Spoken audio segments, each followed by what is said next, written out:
So let's talk a little bit about some practical considerations students and families may need to take.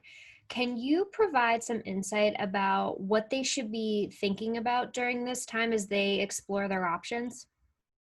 Yes, students need to be honest with themselves about how they like to learn.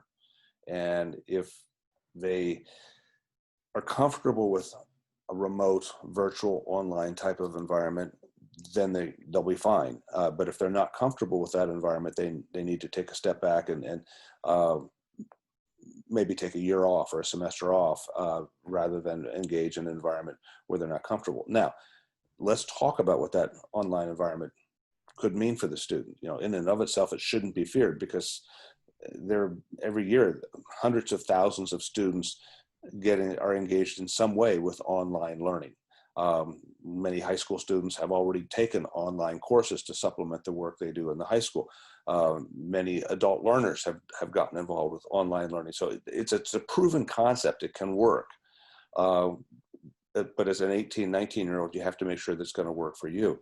So, if you start classes in the fall under any circumstance, you need to approach that experience with an I can attitude, not trepidation. If you're going into the fall with the attitude of, well, let's just see what happens, um, you're already allowing for yourself to fall back and come short of meeting expectations. And that can be expensive because you don't get your money back if it doesn't work. So you have to be prepared going into the fall with the notion that, this is something that I'm choosing to do.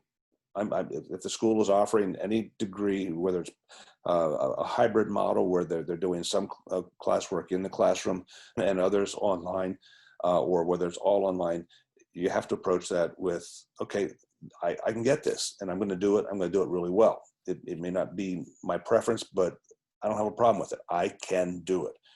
But if you find yourself saying, I'm not sure that this is going to work for me, do I have to do, that's a clear sign that you need to step back and probably take a gap year. And by the way, gap year is not a bad thing. Deferring is not a bad thing.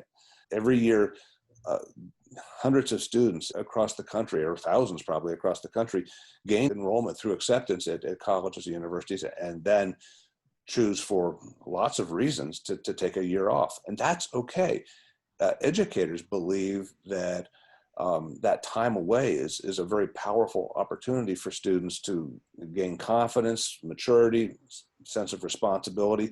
I know that in my work, whenever students took the gap year and returned to college or started college after that gap year, they were much more focused, much more ready for the kind of challenges they would encounter in the classroom. So, I think that you need to consider the possibilities, and if taking some time off fits with you and you are able to use that time off constructively, and kind of learn to grow within yourself, reimagine who you are, find new points of interest and fascination, pursue them as well as you can from from home. That's not a bad thing at all. So it's important here to be very practical about this. If online work, any part of online work is good for you, do it.